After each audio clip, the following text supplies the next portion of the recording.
S'il vous plaît, mademoiselle, merci. Avec les chips. Santé Mario, ouais. Je crois que tout simplement, je l'ai fait voler en éclats et j'ai explosé son jeu. You cannot be serious. Il est espagnol, Rafael Nadal. Hello les légendes et bienvenue pour le 37e épisode avec notre premier prépa mental et pas des moindres, Jean-Philippe Vaillant. Si vous avez suivi, il y a une cohérence avec l'épisode de la semaine dernière puisque Jean-Philippe a commencé à accompagner Elliot Benchetrit, notre dernier invité, quand il était 3-6. Aujourd'hui, aux portes du top 200 à 22 ans, ils ont fait du chemin en 8 ans de collaboration.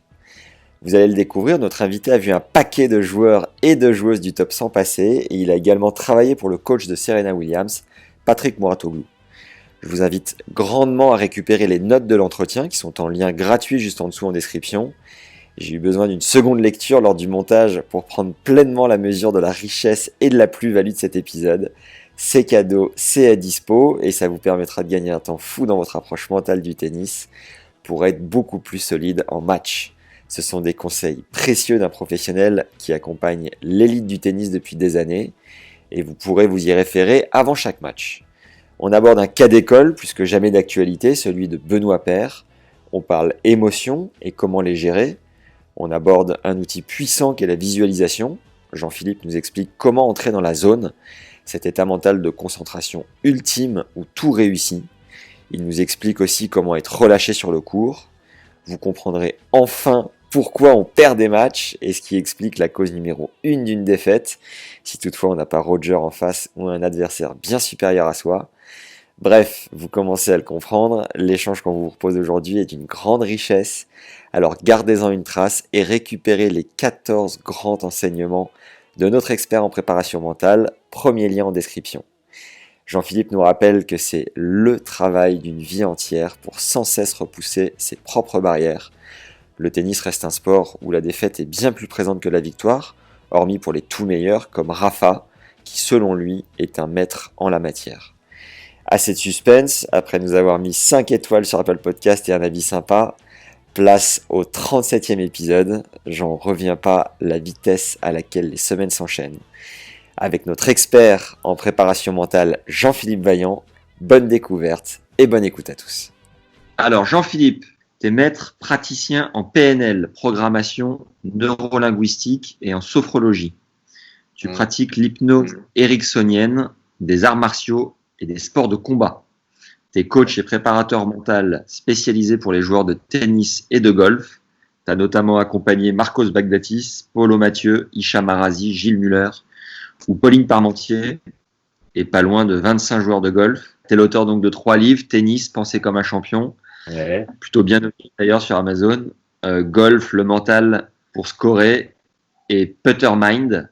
Tu dis par exemple que l'on soit un athlète, un artiste, un chef d'entreprise ou un médecin, les personnes qui réussissent dans leur activité ont des modes de pensée très comparables pour atteindre l'excellence. Le champion ne détient aucune technique secrète propre à son activité. Ce qui le différencie du bon joueur est donc son mental qu'il a longtemps entraîné pour être capable de maîtriser son stress et ses émotions. On va essayer de gagner 3 classements à travers cet échange ou de passer la barre du top 100 en fonction du niveau de chacun. Et on va commencer dans le dur, Jean-Philippe. Pourquoi, selon toi, le tennis est un sport qui rend fou ? Pourquoi le tennis est un sport qui rend fou ? Comme tous les jeux d'adresse, le tennis est plus sujet aux émotions que les sports, de force pure, quoi. Donc, à partir du moment où il y a une notion d'adresse, d'habileté et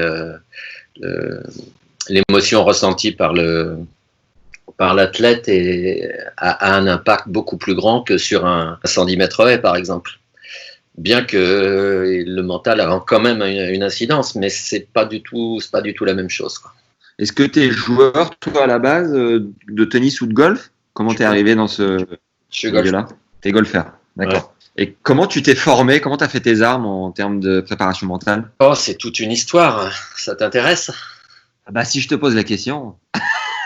À la base, j'étais musicien professionnel, moi. D'ailleurs, derrière moi, il y a des guitares, il y a tout un tas de choses partout. Ma fille aînée est autiste. Et on s'est rendu compte qu'elle était autiste et j'ai commencé à essayer de comprendre et à faire tout un tas de formations pour pouvoir l'aider. Ouais. Et c'est à peu près comme ça que je suis devenu coach mental, quoi. Et petit à petit, je me suis occupé de gens qui étaient non pas autistes, mais un petit peu en difficulté. En général, les autistes sont des gens extrêmement doués pour certains trucs et complètement inadaptés pour d'autres. Et finalement, j'ai passé mon temps avec tout un tas de gens extrêmement doués dans le tennis et le golf et relativement inadaptés pour être extrêmement performants, quoi. C'est un petit peu la même chose. D'une certaine manière, j'ai cherché à sauver ma fille tout le temps, quoi. Et alors, est-ce que tu y es parvenu? Sauver ma fille ou à aider les sportifs? Bon, on va commencer avec ta fille. Non, j'ai pas réussi parce que l'autisme, c'est quelque chose de très compliqué, très difficile. Mais par contre, ça m'a beaucoup aidé moi. J'ai beaucoup appris sur moi-même, mais ça m'a beaucoup aidé pour aider les sportifs de haut niveau, quoi, qui sont tous plus ou moins autistes. Comment justement tu as réussi à atteindre progressivement des joueurs et des joueuses du top 100? J'avais un cabinet de psychothérapeute à Paris, et puis il y a eu, c'était il y a longtemps, il y a eu une psychose à l'attentat, cause à la guerre du Golfe. J'ai commencé à perdre toute ma clientèle et je me suis dit, je vais pas pouvoir tenir comme ça pendant des années. Je me suis dit, qu'est-ce que tu sais faire et qu'est-ce que tu aimes? Et je me suis dit, j'aime le sport et j'aime m'occuper de sportifs. J'avais eu déjà un peu d'occasion. Et donc, j'ai commencé à contacter les ligues de tennis et les ligues de golf en leur disant, voilà, j'aimerais bien faire des formations pour former les entraîneurs. Et donc, j'ai proposé aux ligues et dans le golf et le tennis des formations, mais qui étaient des initiations. Je faisais 2 jours d'initiation pour leur montrer ce que c'était que la psychologie. Petit à petit, les gens qui sont venus se former chez moi m'ont dit, oui, c'était bien gentil avec tes 2 jours d'initiation, mais au bout de 2 jours, on ne sait pas faire grand-chose. Donc, ils ont commencé à m'envoyer des joueurs et c'est comme ça que ça a démarré, en fait. Et puis, après, je travaillais pour le Racing Club de France. Après, j'ai travaillé pour Patrick Mouratoglou et ainsi de suite, quoi. Et c'est comme ça que ça s'est enchaîné. Le plus dur mentalement au tennis, c'est quoi selon toi? Oh, wow, vaste question. Le plus dur, c'est de continuer à s'engager quand on commence à croire qu'on va gagner. Alors, on commence à croire qu'on va gagner, c'est-à-dire quand on est sur le terrain, à un moment donné, quand on est à 6-4, 4-2 et 40-15, et là on croit qu'on va gagner? Ouais, moi j'appelle ça la maladie. La plupart des joueurs ont cette maladie. C'est-à-dire qu'à l'instant où ils pensent qu'ils vont gagner, il y a une petite voix qui se dit « super, je vais gagner ». Dans l'instant qui suit, il y a une autre petite voix qui arrive et qui dit « ça serait trop bête de ne pas gagner ». Donc maintenant, on prend plus de risques, on s'engage plus et on n'y va plus. Et puis, ce qui se passe que techniquement, quand tu t'engages plus, techniquement, tu deviens moins juste. Et ainsi de suite, tu délivres une balle qui a moins de poids, qui est moins longue, qui gêne moins l'adversaire, et du coup l'adversaire reprend confiance. Et lui il se dit, j'ai plus rien à perdre, donc je me lâche. Donc du coup ça s'équilibre, voire ça s'inverse, et c'est comme ça que le moment où la personne pense qu'elle va réussir, elle est dans le plus grand danger, quoi. Et donc toi, à l'aide d'exercices, tu arrives à faire prendre conscience qu'à ce moment-là, au contraire, il faut continuer le travail de SAP, continuer de rendre confiance ou prendre conscience. Confiance. Confiance, ouais, alors ça c'est encore un vaste programme parce que la confiance c'est un truc très particulier. C'est pas comme ça que je travaille. Je travaille sur des process et le joueur qui commence, ce qu'il faut c'est bien comprendre ce qui se passe dans la tête d'un joueur quand il commence à jouer pour ne pas rater. Ouais. C'est-à-dire qu'il commence à ne plus s'engager et à se dire surtout prendre plus de risques. En fait, le grand truc, c'est qu'un joueur qui joue pour ne pas rater donne de mauvaises cibles dans sa tête. C'est-à-dire qu'il donne de mauvais ordres. Je ne sais pas si tu comprends ça, mais par exemple, je vais te donner un exemple. Une personne qui se dit surtout fais pas de double faute, la question qu'on devrait lui poser et qu'il devrait se poser, c'est où c'est ne fais pas de double faute? Quelle est la cible réelle? Et la plupart du temps, la cible réelle, c'est dans le filet, dans le couloir, derrière la ligne de carré de service, mais en aucun cas dans le carré. Ce qui fait qu'il donne un ordre négatif. Surtout, ne va pas là. Et il y a une autre composante dans le cerveau humain qui fait qu'on a un cerveau conscient et un cerveau inconscient. Et c'est l'inconscient qui joue. L'inconscient est dédié au mouvement. Et l'inconscient, quand il entend ne pas, il ne comprend pas. C'est-à-dire quand tu lui dis ne pas dans le filet, il est obligé de se représenter où c'est le filet. Donc il regarde le filet et il se dit c'est là qu'il faut l'envoyer. Donc il l'envoie dans le filet. Il est très fort pour envoyer dans le filet. Tu vois, ou d'envoyer dans le couloir. Si tu te dis n'envoie pas dans le couloir, tu envoies dans le couloir. Un golfeur qui se dit ne va pas dans l'eau, il va dans l'eau. Pour une unique raison, c'est que le cerveau inconscient, son langage, c'est le sensoriel. Je vais essayer d'être très clair. Hein. Il n'y a pas de ne pas dans le sensoriel. Tu ne peux pas ne pas visualiser l'eau. Tu ne peux pas ne pas visualiser le filet ou ne pas visualiser le... C'est-à-dire que quand tu te représentes le filet, tu regardes le filet. C'est un peu comme si tu disais à un chien pas assis. Tu apprends à ton chien assis, il s'assoit. Si tu lui dis ne pas assis, il s'assoit quand même. Tu vois, parce qu'il ne fait pas la différence. Tiens, il est là, lui. Voilà, tu comprends le truc. La plupart des sportifs qui commencent à jouer pour ne pas rater commencent aussi à se donner des ordres négatifs. Et ils obtiennent des résultats négatifs. Personne n'est bon ou pas bon mentalement. Ça n'existe pas. C'est simplement, il y a des gens qui ont des systèmes qui fonctionnent et des gens qui ont des systèmes qui ne fonctionnent pas. Les champions, par exemple, au moment important, ils ne vont pas se dire du tout « ne fais pas ci, ne fais pas ça ». Ils ont peur, hein. Ils ont exactement peur comme les autres. On a vu un Roger Federer, où je me souviens, faire 3 doubles fautes pour gagner Roland-Garros. Au moment de gagner Roland-Garros, il y a une émotion, et il y a 3 doubles. Sauf que, comme c'est un très grand champion, il va faire, il me semble qu'il fait 3 ex derrière, peut-être même 4. Mais les gens un peu moins forts vont pas faire ça. Ça me fait penser aussi, quand on dit que tu adresses 10 compliments à une personne et un défaut, le cerveau va se focaliser plus sur le défaut, quoi. Peut-être que c'est des mécanismes un peu similaires. Ça dépend de la personne. Si c'est un champion, il va entendre que les bons trucs. Ah merde, je dois pas être un champion alors. Jean-Philippe, Benoît Paire, en une rapide étude de cas, est-ce que tu peux nous dire ce que tu en penses et sur quoi tu travaillerais précisément avec lui? D'abord, je le trouve incroyablement doué. Ouais. J'adorerais travailler avec lui. S'il me le demandait, je travaillerais justement sur des process. En fait, je travaille beaucoup sur ce qu'on appelle des routines. C'est-à-dire que je crée des routines partout, moi. Une routine avant le service, une routine avant de retourner, une routine pendant les échanges, une routine après. C'est-à-dire que sont des stratégies mentales qui permettent de se mettre dans des bons états. Et je travaillerai là-dessus. Parallèlement, on peut travailler aussi sur... mais ça, c'est plus compliqué, mais pourquoi on se met en colère? Les émotions. Oui, il y a encore beaucoup à dire sur les émotions, mais il y a un truc qui s'appelle la fonction positive des comportements. Ça stipule que tout comportement a une fonction positive. Moi, je ne juge pas les gens parce que je sais que leur comportement a une bonne raison. Par exemple, quelqu'un qui se met en colère a une bonne raison pour se mettre en colère. Alors, certaines fois, elle est très cachée, mais la plupart du temps, c'est quelque chose de très positif. Il y a beaucoup de mômes qui se mettent en colère sur un terrain de tennis pour pouvoir se soulager. Hein. Et c'est une espèce de façon de faire sauter le couvercle de la marmite qui bout. Le seul problème, c'est que en gros, il faut dissocier la raison pour laquelle ils font les choses et le comportement lui-même. Le comportement est négatif, mais la raison est souvent très positive. Et puis, il y a une autre chose aussi, c'est que je ne les juge pas parce que j'ai connu beaucoup de gens qui étaient très performants en étant en colère. Okay. Et ça se trouve, pour Benoît Paire, il est très performant en colère aussi. En tout cas, il doit y avoir des raisons très, très utiles pour lui de se mettre en colère.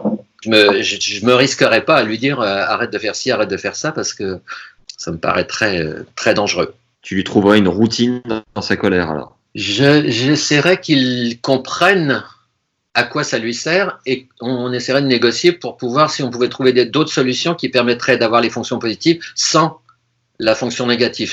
Si toutefois c'est négatif pour lui, ce qui n'est même pas sûr. J'ai beaucoup de mes sportifs qui étaient très performants, soit en colère, soit dans des états qui ont l'air déplorables. Tu sais ce que ça veut dire, émotion, étymologiquement? Étymologiquement, non. Émotion, ça veut dire mettre en mouvement. Il y a motion dedans, il y a mouvement, motion. Il y a mettre en motion, en fait. Il faut surtout pas retirer les émotions. D'ailleurs, c'est pas possible. Faut pas chercher à les atténuer, il faut chercher à les utiliser et à avoir les bonnes au bon moment. Un break pour te rappeler de t'abonner à la chaîne et de récupérer les 14 clés de préparation mentale de notre expert Jean-Philippe Vaillant pour repousser tes limites sur un cours de tennis et dans ta vie de manière générale. C'est gratuit et c'est le premier lien en description. Voilà du concret, on y arrive. On a l'image de Djoko aussi, qui disait dans des interviews que dans sa formation étant jeune, sa toute première coach l'emmenait dans la forêt pour ressentir ses émotions, lui passer de la musique, différents types de musique pour mettre des mots en fonction du rythme et vraiment travailler sur ses émotions. Est-ce que tu travailles là-dessus toi aussi ou comment quelle approche tu as vis-à-vis des émotions? Bien sûr, mais c'est-à-dire qu'il faut être capable d'identifier celles qui vont nous aider au moment opportun et celles qui vont pas nous aider. En fait, il y a des émotions qui nous aident et des émotions qui nous aident pas. Mais selon le moment, certaines émotions vont nous aider à certains moments ponctuellement et à d'autres moments pas. J'en reviens au process et aux routines. Les routines, c'est pour se mettre dans un état. Un état, c'est une émotion. Ouais. Chaque personne a un état particulier qui est ou plutôt des états qui vont lui permettre d'être performant. Il faut juste que la personne se connaisse suffisamment bien, et c'est là-dessus que je travaille, c'est qu'elle reconnaisse les signes d'une émotion qui va être très positive et les signes d'une émotion qui va le tuer, quoi. Est-ce que tu travailles sur des exercices de visualisation en particulier? Comment tu procèdes pour se faire connecter la personne à ses émotions? T'en des questions, c'est compliqué. Comment je procède? Il y a des techniques qui permettent de visualiser. La visualisation, c'est un truc qui fonctionne très très bien. Le seul truc qu'il faut arriver à contrôler dans la visualisation, c'est qu'il ne faut pas faire ça n'importe où, n'importe comment. Globalement, le cerveau ne fait pas la différence entre l'imaginaire et le réel. C'est-à-dire que si tu imagines quelque chose de façon très présente, ton cerveau va croire que c'est vrai d'une certaine manière. Donc, partant de ce principe, si tu visualises que tu vas jouer très très bien en match, il y a de grandes chances que tu joues mieux en match que si tu te visualises en étant une grosse daube. D'accord ? Maintenant, il faut faire ça avec prudence parce que si tu visualises de l'appréhension, tu vas obtenir de l'appréhension. Si tu visualises de la crainte, tu auras de la crainte. Donc, c'est à manier avec beaucoup de précaution. Mais ça marche très bien. On parle souvent de la zone dans le tennis, de jouer un peu dans cette fameuse zone en mode pilote automatique et les yeux fermés. Qu'est-ce que tu peux nous en dire de cet état de confiance? Beaucoup de choses. J'ai écrit tout un livre là-dessus. Donc, on est parti pendant 8 heures. Allez, c'est parti. Déjà, il ferait mieux de pas fermer les yeux. Parce que l'œil, le regard et la manière dont tu regardes les choses sont des ingrédients essentiels pour être dans la zone. Donc, la zone, c'est un état. Ça a été mis en évidence par un mec qui s'appelle, très compliqué, il s'appelle Mikhail Csikszentmihalyi. C'est un Américain d'origine polonaise qui a écrit des choses sur ce qu'il a appelé lui le flow. Et le flow, c'est la zone, ni plus ni moins. Alors les sportifs disent la zone, mais les anglo-saxons disent le flow. Et le flow, c'est un état interne. Le premier, et il y a des ingrédients. C'est-à-dire que si tu réunis chaque ingrédient qui correspond à la zone, il y a de grandes chances que tu rentres dans cette zone. Je dirais qu'il y a un triptyque essentiel pour la zone, c'est le défi, disons le challenge. Il faut que la tâche à accomplir soit suffisamment excitante, elle représente un défi de façon à ce qu'elle t'amuse, ou en tout cas qu'elle t'intéresse. Il faut que tu comprennes une chose, c'est que la concentration, ça marche avec l'intérêt. C'est un état de concentration ultime et un état interne émotionnel qui est lié à la concentration. Mais au bout du compte, tout revient à être concentré sur la bonne chose au bon moment avec le bon état interne. C'est ça la zone. Donc la première des choses, c'est qu'il faut que tu sois concentré sur le bon objectif et que cet objectif représente un challenge. Il faut que ce challenge a des qualités. Il ne faut pas qu'il soit trop haut et il ne faut pas qu'il soit trop bas. Je te donne un exemple. Si je sais pas, t'es classé au tennis? Ouais, je suis 2-6. Ok. À 2-6, si tu joues à 15-4, il n'y aura aucun challenge parce que tu t'ennuieras. Du coup, les choses peuvent être compliquées parce que tu t'ennuieras, donc tu ne seras pas concentré sur les bonnes choses. On y reviendra. Et l'idéal, ça serait que tu joues à 0-2 pour que le challenge soit suffisamment excitant. Si tu joues en contre, c'est déjà moins excitant. Mais par contre, si tu joues en première série, peut-être que ou contre un mec encore plus fort, peut-être que le challenge sera plus excitant du tout parce que à ce moment-là, il manquera la confiance. Tu vois, donc il faut à la fois que l'objectif soit suffisamment excitant, mais que la confiance soit là. Donc c'est le deuxième, il faut que tu te sens capable d'accomplir ce que tu veux accomplir, donc gagner le match en l'occurrence. Si tu penses que c'est impossible de gagner le match, la concentration va tomber aussi parce que l'intérêt tombera aussi. Et après, il faut être capable de concentrer ton intérêt sur les bonnes choses. Et au tennis, les bonnes choses, c'est la balle et l'endroit où tu veux mettre la balle et rien d'autre.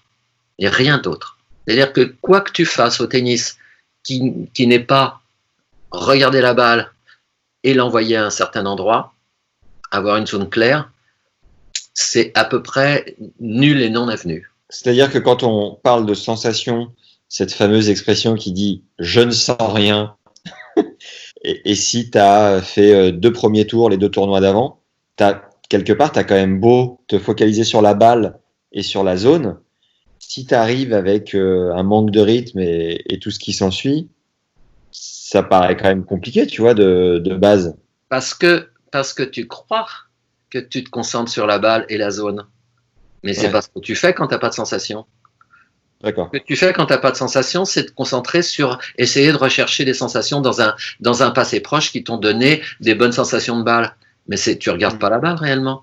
Ni tu la regardes, ni tu choisis tes zones.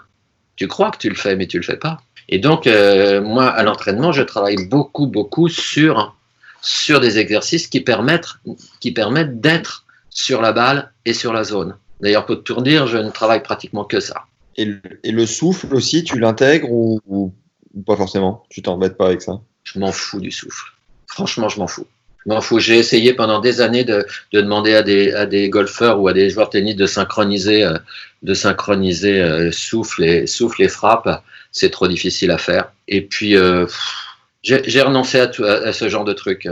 C'est comme le relâchement. Hein. J'ai beaucoup travaillé sur le relâchement. J'ai pas renoncé au relâchement, mais par contre, j'ai renoncé à leur faire travailler réellement le relâchement en termes de sensations. Si t'as pas le droit à l'erreur, tu peux pas être relâché. C'est un truc systématique. S'autoriser à rater, quoi. Si tu t'autorises pas à rater, non seulement tu peux pas gagner, tu peux pas être relâché, tu peux pas bien jouer, enfin bref, tu peux pas être bon. La première des choses, si tu veux être relâché, c'est d'avoir le droit à l'erreur. Si t'as pas le droit à l'erreur, tu peux pas t'engager dans la balle et tu peux pas être relâché. Et c'est normal parce que on a un truc dans le cerveau qui s'appelle le système fight-flight, fuir, combattre. Chaque fois que tu es en danger, il y a une partie de toi très primitive qui va choisir entre ou fuir ou combattre. Dans 95% des cas, tu vas fuir. C'est ce qui se passe quand tu commences à gagner le match. Quand tu commences à gagner le match, tu vas commencer à reculer un peu. On voit ça dans les équipes de foot. Dès qu'elles ont mis un but, pouf, tout le monde se recroqueville devant le but et puis on s'engage plus. C'est comme ça que la plupart des équipes commencent à perdre. Dans le sport, d'une manière générale, il faut toujours combattre. C'est-à-dire qu'en gros, toujours s'engager. Mais s'il y a une partie de toi qui n'a pas le droit à l'erreur, tu peux plus t'engager. Donc le premier travail pour un bon coach mental, ça serait de travailler sur le droit à l'erreur. Mais c'est quelque chose qui est difficile pour des gens qui n'ont pas confiance en eux. Donc sur un premier tour, qui sont généralement les matchs les plus compliqués, où on arrive sans confiance, sans trop de repères, selon toi, la clé, c'est les piliers, c'est s'autoriser à rater, se concentrer sur la balle, la zone et aller chercher, se combattre, quoi, tout simplement. Logiquement, quand tu joues contre quelqu'un qui est soi-disant moins fort que toi, moins bien classé, ce qui reste à démontrer, parce que en général, toi, quand tu joues en perf, tu as envie de gagner aussi, tu penses que c'est possible. Donc le mec, quand il est contre toi en perf, il a envie de gagner aussi. Mais bon, admettons qu'il soit réellement moins bon, il n'y a aucune raison. Si tu continues à être dans les bons process que tu auras travaillé avec les bonnes routines, que tu perds ce match. Tu perds ce match parce qu'il y a une partie de toi qui va fuir. Et donc, le gros travail, c'est de ne pas fuir. Si tu fuis, techniquement, tu es moins juste. D'accord ? Le gros problème du travail... fuir, pour toi, c'est jouer sur les talons, hein, c'est ça ? Reculer, c'est pas s'engager dans la frappe, c'est pas avoir une frappe franche. Oui, ça se voit à l'œil nu, les joueurs qui reculent. Hein. Je veux dire, et la plupart des joueurs commencent à reculer quand ils commencent à avoir peur de ne pas gagner. D'ailleurs, la peur de gagner, ça n'existe pas. C'est un truc qui n'existe pas. J'ai rencontré plusieurs personnes qui avaient réellement peur de gagner, mais pour des raisons annexes. Ouais, j'ai mené 6-1-4-1 contre des mecs très bons et je peux dire que j'ai eu la sensation d'avoir la peur de gagner à ce moment-là. Tu as eu la peur de ne pas gagner. Ouais, c'est possible. Ouais, d'accord. C'est complètement différent. C'est complètement différent. Mais par contre, j'ai travaillé avec un joueur qui était bègue. Ouais. Très bon, je ne vais pas le nommer, mais pour qui gagner un tournoi, il a été 30e mondial, donc pour qui gagner un tournoi, c'était faire un discours devant 2000 personnes. Et ça, c'était impossible, tu vois. Donc, il préfère, en général, en finale, il préfère se sauver, quoi. Mais ça, je le comprends. J'ai une joueuse de golf qui a failli gagner l'Evian Masters. C'est un grand chelem, hein, tu vois. Donc, elle m'a dit qu'elle a eu tellement peur de tout ce qui allait lui arriver après, avec tous les journalistes qui allaient lui tomber dessus, qu'elle a préféré ne pas gagner, quoi. Mais à part ces exceptions extrêmement rares, la plupart des gens, quand tu leur dis tu vas gagner, ils signeraient des deux mains, hein, à l'idée qu'ils allaient faire une perf. Donc, non, la peur de gagner, ça n'existe pas vraiment, quoi. Par contre, la peur de ne pas gagner, c'est pratiquement mon fonds de commerce, quoi. Quand je fais un épisode avec un joueur et qui me dit que une fois ou deux par saison, il marche sur l'eau parce que les planètes sont alignées, quels sont les mécanismes mentaux qui se sont bien enclenchés à ce moment-là? Si je te disais que pratiquement 90% de ma clientèle depuis une trentaine d'années a fait sa meilleure perte, un jour elle ne devait pas la faire. Ça te parle, ça? C'est-à-dire qu'en gros, le jour où ils ont eu un vrai droit à l'erreur, en général, ils marchent sur l'eau. Le lâcher-prise, quoi. Ben, le lâcher-prise, c'est un nom générique, mais en fait, c'est un état qui s'obtient avec le droit à l'erreur.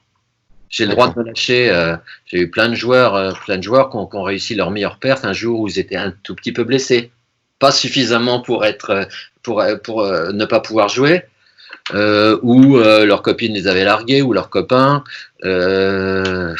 Il y avait plein de raisons, quoi. Leur chien était mort, ils étaient arrivés en retard, ils n'avaient pas le temps de s'échauffer. Pas des trucs à la con, mais qui leur donnaient un droit à l'erreur. Tu vois? Ça, c'est le premier truc. Et puis, j'ai eu des joueurs qui étaient dans la zone et qui marchaient sur l'eau parce qu'on avait vachement bien préparé le match. D'accord. Tu sais, c'est simple. Pour être dans la zone, il faut qu'il y ait un défi, il faut avoir confiance et il faut se concentrer sur les bons objectifs, être ici maintenant au présent et ne jamais en sortir. Et puis que tu aies en filigrane une partie de toi qui te dit là, tu es dans le bon truc, là, tu n'es pas dans le bon truc. Tu vois? Et que tu n'en sortes jamais. Mais si tu es là-dedans, tu es dans la zone, hein. J'ai plein de joueurs qui ont été dans la zone. Plein. Avec Nico Coutelot, puisque tu m'as parlé de lui, je crois que c'était à Amsterdam ou un truc comme ça. Il jouait contre un mec qui avait un service de folie. Et je lui ai simplement dit pendant le match, je lui ai dit, pense qu'il est 15-4. Et il s'est mis à retourner très facilement. Ça lui est resté gravé dans la tête parce que il retournait un 15-4, il retournait plus un mec qui avait un service à 220. Et ça change tout, quoi. L'idée que tu te fais les choses permet soit d'être bon, soit pas être bon, quoi. Si tu as peur de ne pas gagner ou si tu penses que ton adversaire est plus fort, tu n'as aucune chance, quoi. Tu n'as aucune chance. Est-ce que tu as des anecdotes vécues aussi dont tu peux parler avec Marcos, Polo, Hicham Arazi qui sont retraités? Peut-être que c'est plus simple. Gilles Muller. Je préfère pas. J'ai plein d'anecdotes, mais je préfère pas. Les joueurs pros ont tous globalement une bonne technique. On entend dire que ceux qui vont au plus haut ont exploité à fond leur capacité mentale. Mais ceci dit, tu as coaché pas mal de gars qui sont restés top 100. Quelle est la différence au final? Pourquoi certains n'arrivent pas à franchir la barrière? Jean-François Bachelot, Pécry, Augustin Jans, il leur a manqué quoi finalement, tu penses? Alors que la technique, le physique peut être là, mais derrière, qu'est-ce qui se passe? Je sais pas, je passe à Jean-Michel par exemple, Pécry, pour moi, il aurait dû être top 20. Ça veut pas dire que les autres auraient pas dû être top 20 non plus, hein, mais j'ai eu des joueurs, et encore, ce sont des joueurs là, dont tu me parles qui ont été top 200. J'ai eu des joueurs top 300, 400 que je vois aucune raison pour lesquelles ils n'ont pas été, en tout cas techniquement, n'ont pas été. Je pense à un garçon qui s'appelle Nicolas Renavant, tu vois qui c'est, je suppose. Mais Nicolas, c'est quasiment le mec le plus doué que j'ai rencontré, quoi. C'est exceptionnel ce qu'il est capable de faire techniquement. Donc il y a d'autres raisons. Et les raisons, c'est pour tous ces joueurs, c'est qu'à un moment donné, ils vont pas s'engager parce qu'ils n'ont pas suffisamment confiance en eux, quoi. Je crois de moins en moins au don et de moins en moins à la technique. Je crois de plus en plus à la capacité à t'engager au moment important et c'est tout, quoi. j'ai vu plein de joueurs dans le top 100 qui étaient beaucoup moins bons que des joueurs qui sont dans le top 200, le 300. Parce qu'à un moment donné, ils vont beaucoup plus chercher et provoquer, c'est ça? Je suis en train d'écrire un livre sur les croyances du golf, du tennis. Je sais pas, j'ai une citation de Nadal qui dit que je gagne ou que je perde, il faut que je joue agressif et que je m'engage à fond, quoi. C'est-à-dire que quel que soit le moment, il va s'engager à fond, perdre ou pas perdre. Il y a un moment donné, chez d'autres joueurs qui vont être moins bons, il y a un moment donné, ils s'engageront pas. Et toute la différence est là, elle est nulle part ailleurs. J'ai rencontré des joueurs à 300, 400. Je m'occupe encore d'Eliot Benchetrit. Eliot, quand on a commencé à travailler ensemble, il était 3-6. 15 jours après, il a gagné à moins 15. Ah ouais, c'était un truc de folie, quoi. Alors maintenant, c'est vrai que j'ai un crédit auprès de lui qui est assez grand, quoi. C'est uniquement... Bon, alors il était un peu sous-évalué à 3-6. Hein. Il avait 14 ans ou 13 ans, je sais pas... Mais il a gagné à moins 15 à 14 ans, quoi. Ce que j'essaye de dire, c'est que entre l'Eliot qui avait à 3-6, qui avait du mal à gagner à 2-6 ou à 1-6, et l'Eliot qui gagne à moins 15, il y a uniquement une question de comportement sur le terrain, quoi. Uniquement une façon de penser différente. Je sais pas pourquoi il m'a cru, hein. Il m'a cru, on a travaillé 15 jours, il m'a cru. Il continue d'ailleurs à me croire. Hein. Et je suis bien content. J'espère qu'il verra ça parce que ça va l'amuser. Ça fait quoi, 8 ans au moins 8 ans qu'on travaille ensemble. J'adore. Il a une phrase que j'adore, que j'ai mis dans mon livre, qui dit: je fais confiance à mes adversaires pour craquer au bon moment. C'est pas beau, ça? C'est pas de la confiance? Une collaboration si longue parce que le cerveau a toujours des croyances limitantes qui surgissent l'année d'après, qui n'étaient pas là l'année d'avant, c'est ça? C'est que c'est un travail sans fin, c'est ça? Ouais, c'est un travail sans fin, c'est un travail... Bon, Eliot, il est quand même très, très, très au courant de ce qu'il a à faire, hein. Je veux dire, quand il m'appelle et avant ses matchs, il sait exactement ce qu'il a à faire, mais ça lui fait du bien d'en parler quand même. Tu vois, c'est une espèce de piqûre de rappel. Mais bon, je lui apprends plus grand-chose, quoi. Mais oui, c'est long parce que d'abord, la compétition a quelque chose de... Elle te ramène dans le score tout le temps, dans le résultat.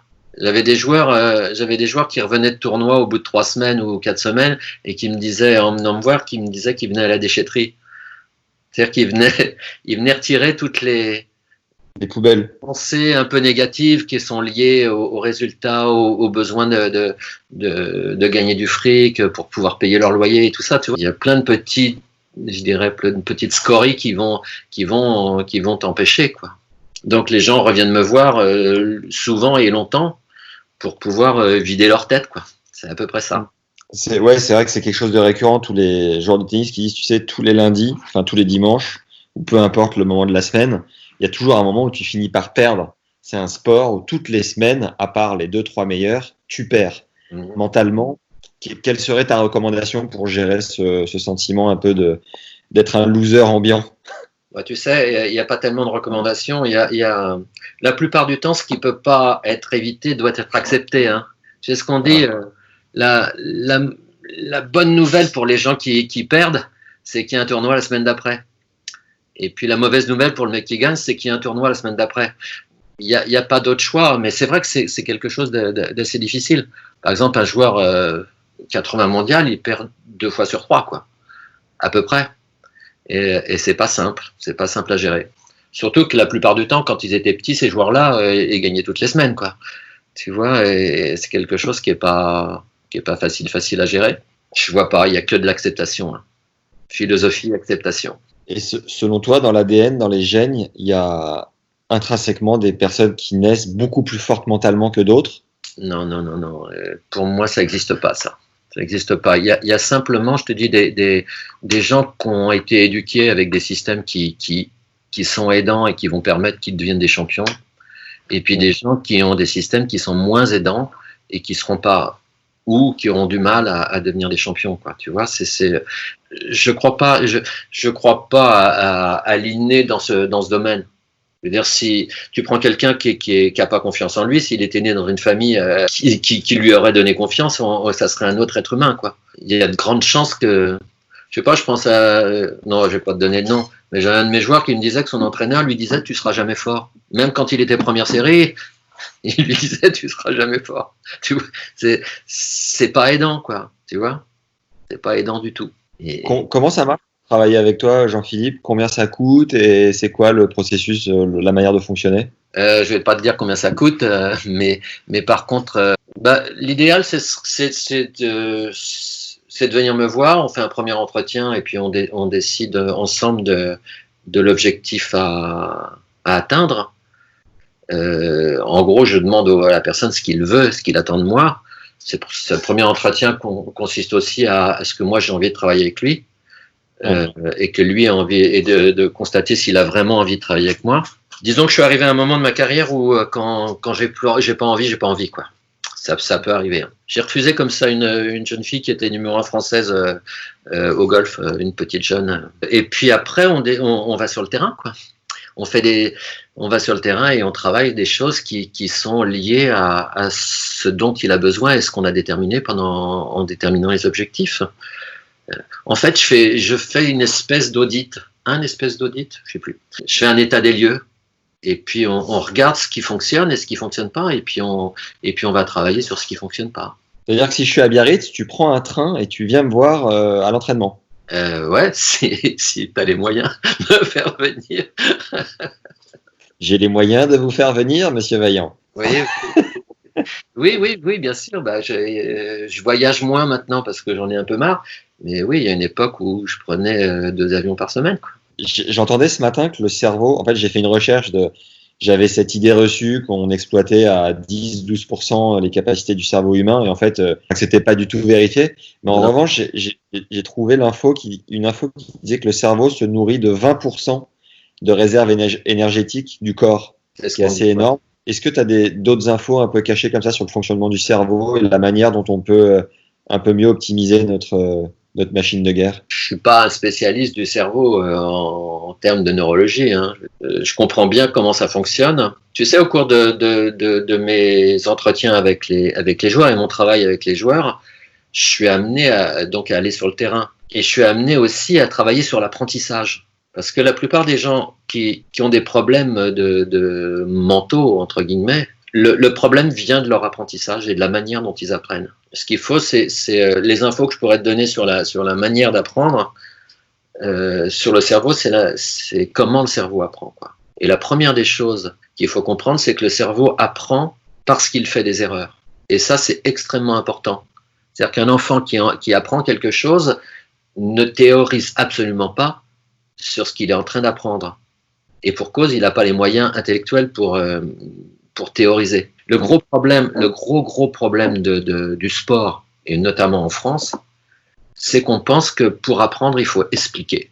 C'est-à-dire que, en gros, pour l'enseignement du sport, et même à l'école, d'abord on t'explique, ensuite tu comprends, et ensuite tu travailles, tu fais du volume pour forcer ton corps à faire ce que tu as compris. En fait, ça ne marche pas du tout, ça. C'est pas comme ça du tout que le cerveau apprend. Toi, tu veux faire vivre, en fait, c'est ça? En fait, si un enfant qui apprend quelque chose, chaque fois qu'il vit une expérience sensorielle, il n'y a pas la casse compréhension et analytique. C'est-à-dire que, par exemple, un enfant qui apprend à marcher, il fait un pas puis il tombe. Et là, il vit une expérience. Tiens, je suis tombé. Il se dit pas ça, mais c'est ça qui se passe. Et dans sa tête, il y a une connexion de neurones qui se fait et qui dit, tiens, quand on marche, on tombe comme ça. Donc, il fait ce qu'on appelle une prédiction. C'est-à-dire qu'il va recommencer à marcher et il se dit, je vais tomber comme ça. Donc, il redémarre, il retombe, mais il ne retombe pas de la même manière. Donc, il vit une autre expérience sensorielle. Et là, il y a une deuxième connexion. Il se relève et il se dit, on peut donc tomber comme ça ou comme ça. D'accord? Et puis, il en fait plein comme ça. Il y a plein de connexions qui se posent. Et à un moment donné, il arrive à atteindre le fauteuil qui est en face. Et là, la connexion va se répéter tout le temps. Mais c'est parce qu'il projette de rater qu'il va gagner. Or, dans l'enseignement du sport, et même à l'école, on te dit surtout, il ne faut pas avoir le droit à l'erreur et surtout, il ne faut pas rater.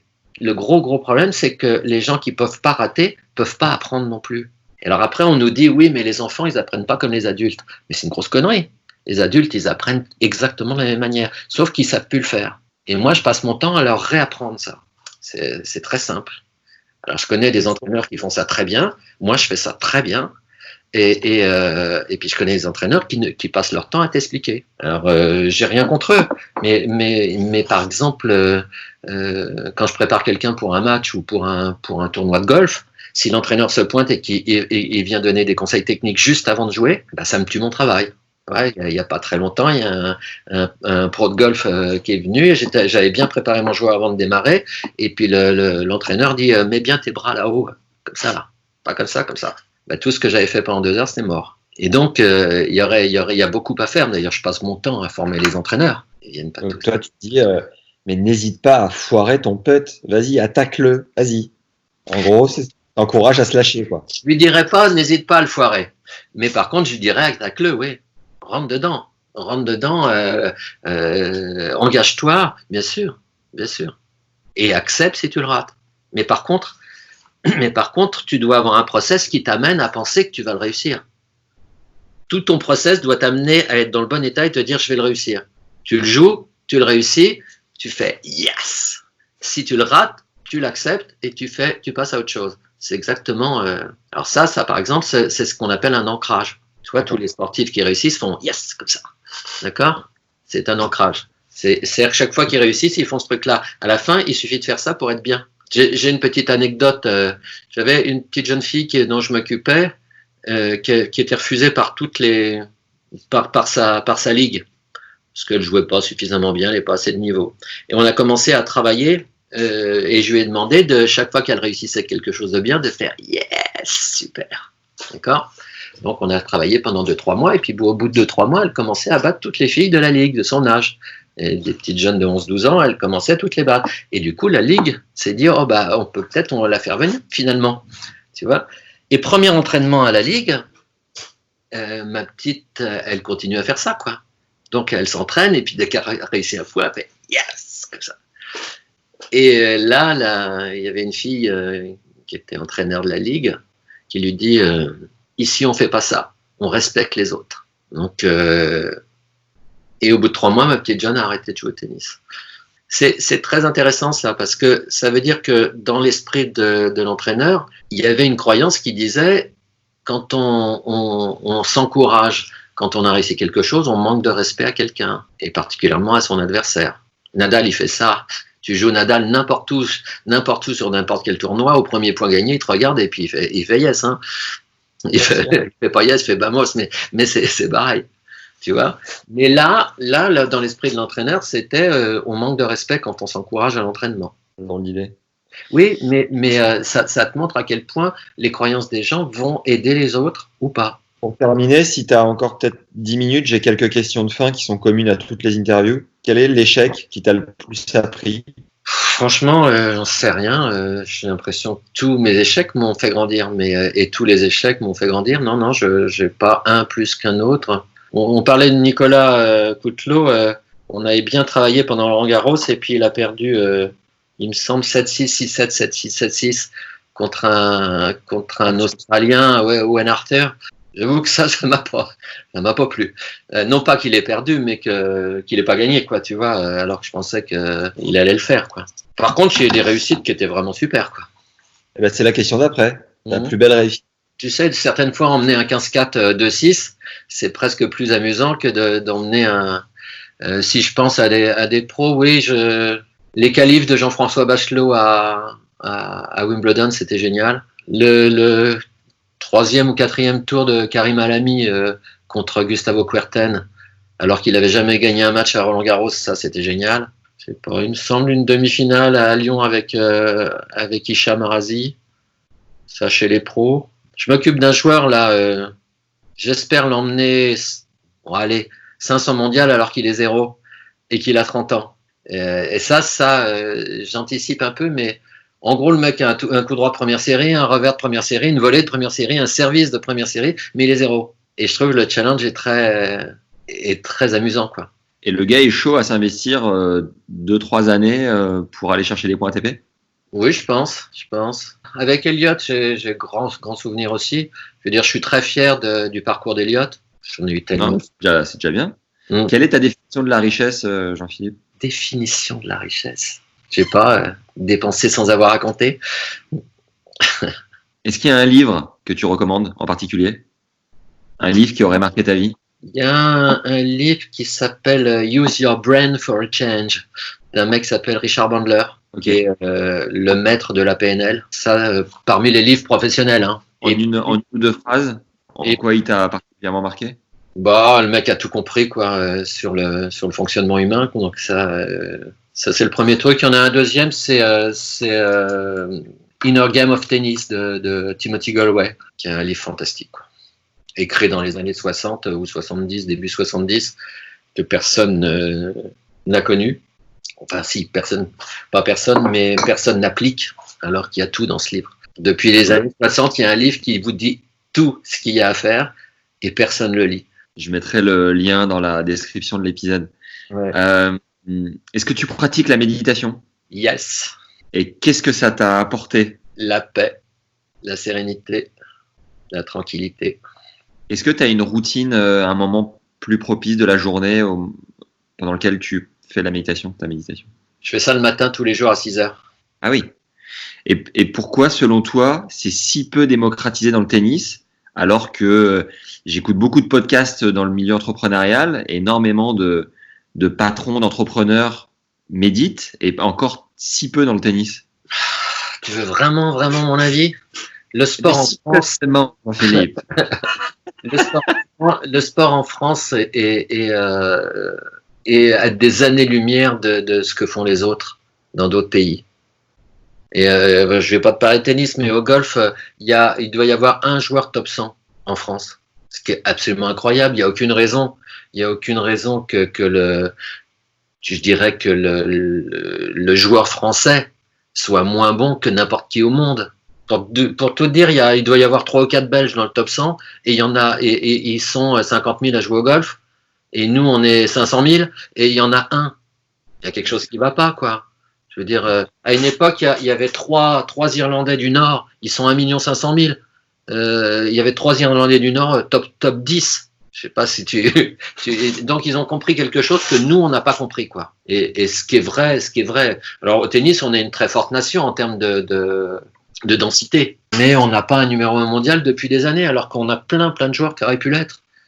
Il y a quelque chose qui est dans l'esprit français qui est pas bon mentalement, je dirais, parce que techniquement on est les meilleurs, hein.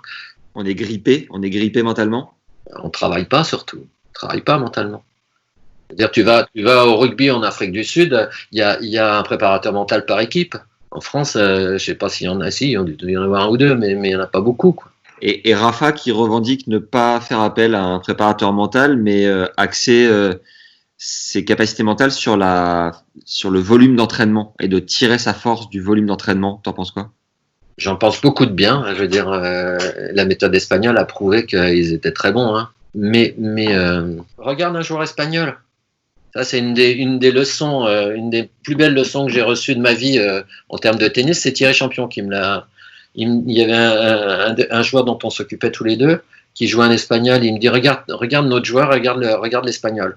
L'espagnol, quelle que soit la position, il essayait de s'engager. Quelle que soit sa position, même s'il était en arrière sur une jambe en difficulté, il essayait de remettre toujours quelque chose tout le temps. Et celui dont on s'occupait tous les deux, c'était il fallait être bien placé, bien machin, tout ça. Tu vois, c'est deux écoles différentes. Et puis que Rafa ne se revendique pas de préparation mentale, mais c'est normal. C'est le meilleur mentalement. Il a besoin de personne. Tu lis les 2 premières pages de son livre, et dans les 2 premières pages, il y a exactement la manière dont il pense quand il est sur un terrain de tennis.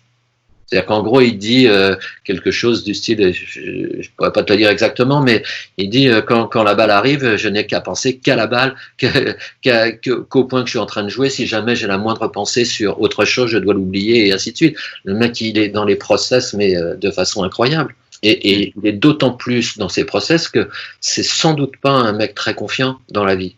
Sans doute pas. C'est un garçon très humble, très timide et tout ça. Mais sur un terrain, il a des process de ouf. Il n'a pas besoin de moi, ce mec-là. Je veux dire, mais c'est un maître. D'ailleurs, les grands champions sont des maîtres. C'est un peu comme des maîtres zen, hein. Je veux dire, tu prends un Woods, c'est exactement ça, quoi. Un mec, quand il est là, il joue au golf, il n'est pas en train de penser à autre chose. Qu'est-ce que le Jean-Philippe d'aujourd'hui dirait à celui qui avait 20 ans, au Jean-Philippe de 20 ans, pour, je sais pas, l'éveiller, le coacher un peu? Quels seraient les mots qu'il devrait absolument savoir à cette époque-là? Je lui dirais, trouve-toi un bon coach. Pour déjà commencer à te former? Non, je lui dirais, non, pas pour me penser à me former, pour être aidé. Pour être aidé. En tant que coach? Trouve-toi quelqu'un avec qui tu vas pouvoir travailler mentalement. Ok. Voilà ce que je ferais. Dernière question et pas des moindres, Jean-Philippe. Est-ce qu'il y a une personne que tu nous recommandes d'avoir sur ce podcast pour parler tennis et que tu pourrais nous aider à avoir? Il y a Pécry, j'aimerais bien Pécry et Elliott. Pécry, oui, Pécry parce que c'est devenu un préparateur mental digne de ce nom, en tout cas comme j'estime qu'on doit être. Ils sont pas. C'est toi qui l'as formé? Oh bah oui, j'ai coaché Jean-Michel pendant au moins 5 ans et bah oui. Mais il est top, Jean-Michel. Il est vraiment top. Ouais, exact. J'avais entendu dire qu'il était devenu préparateur mental et puis il a la casquette de l'ancien joueur pro, donc ça serait en effet génial. Oui. Et puis on s'occupe d'Elliott tous les deux. C'est-à-dire qu'en gros, Elliott, il a 2 préparateurs mentaux, donc il peut pas nous échapper, quoi. C'est. Il est réputé pour être assez sanguin en plus, Elliott. Ah, c'est pas le garçon le plus facile que j'ai rencontré, hein. C'est un beau chantier, c'est un beau challenge. Bah, c'est-à-dire que c'est un garçon extrêmement intelligent. C'est pour ça que je vous recommande de le, parce qu'il est. Je dis pas que les autres sont idiots, hein, mais lui, il est vraiment au-dessus de la moyenne du point de vue. Ça marche bien dans sa tête. Oh, il aura des choses intéressantes à vous dire. Bon, ben, un grand merci, Jean-Philippe, d'avoir pris le temps et on va se revoir, Jean-Philippe, on va se revoir. Allez, bonne journée, à bientôt. Salut. Ciao. Et encore un badge de légende pour celles et ceux qui arrivent au bout de cet épisode. Venez nous dire de suite ce que vous en avez pensé en commentaire. Ça nous fait chaud au cœur. Surtout si ça vous a plu, pensez à nous mettre 5 étoiles sur Apple Podcast parce que c'est la plateforme où tout se passe en matière de podcast. Vous êtes nombreux à nous mettre des mots sympas sur YouTube et surtout continuez. Mais faites-le aussi sur cette appli parce que ça fait connaître notre contenu et nous permet de vous régaler avec des invités toujours plus cool. Et oui, toujours plus. Une autre tactique à mettre en place et qui fait la diff en manière de podcast, c'est le bouche à oreille. Il n'y a pas mieux que Jocelyn qui dit à sa pote Yveline « J'ai découvert un truc là, ça s'appelle les postcats » où les gars, ils parlent pendant des heures d'un tas de sujets autour de la balle jaune. Il y a eu Joe, il y a eu le gars qui joue à demain, la Santoro. Il y a eu le gars qui a fait des analyses de 27 minutes, Gilles Simon. Ça va te plaire. Tiens, voilà le lien. Écoute donc quand t'es dans les bouchons ou quand tu fais ton sport. Et ben là, je vous garantis que ça marche. Alors simplement, envoyez votre ou vos épisodes préférés à vos potes et abonnez-les directement sur leur téléphone portable. Comme ça, on est tranquille. Maintenant, si vous voulez passer la seconde et prendre une longueur d'avance avant que les tournois reprennent, le plus vite possible, on a des ressources qui vont vous plaire. La première, c'est les 14 enseignements de notre invité Jean-Philippe Vaillant. Et la seconde, c'est les 4 clés d'optimisation statistique de notre expert Fabrice Barrault, qui travaille avec le coach de Daniil Medvedev, entre autres. J'ai ajouté un bonus la semaine dernière. Profitez-en, c'est 1h14 de contenu offert qui vous feront comprendre l'ADN profond de votre jeu. Et croyez-moi, j'en ai appris plus en enregistrant ce contenu qu'en faisant du panier depuis mes 8 ans. C'est le deuxième lien en description. On a plein d'autres surprises qui arrivent les semaines à venir. D'ailleurs, si tu veux nous souffler des idées, on a un questionnaire en lien qui nous permet de mieux comprendre ce qui te plaît pour continuer à te régaler. J'allais oublier un big merci à Ernest qui nous a écrit son 1000e commentaire, j'ai l'impression. Il nous dit « Bon, en fait, j'ai 36 badges de finish. Vu que je les ai tous écoutés, ces podcasts, je t'ai dit, Max, que c'était trop bien. Oui, je l'ai dit, mais je le redis. Bravo. » Tellement sympa, un grand merci Ernest. Merci également à Aurélien, qui nous soutient depuis 7 semaines sur la plateforme Tipeee, et ça fait chaud au cœur. Ce podcast, c'est énormément de temps investi, et nous soutenir encourage à tout donner chaque semaine. Voilà, c'est tout pour aujourd'hui. Foncez récupérer vos ressources offertes pour progresser. Merci pour vos bonnes ondes, et à mardi prochain les légendes. D'ici là, prenez soin de vous. Ciao.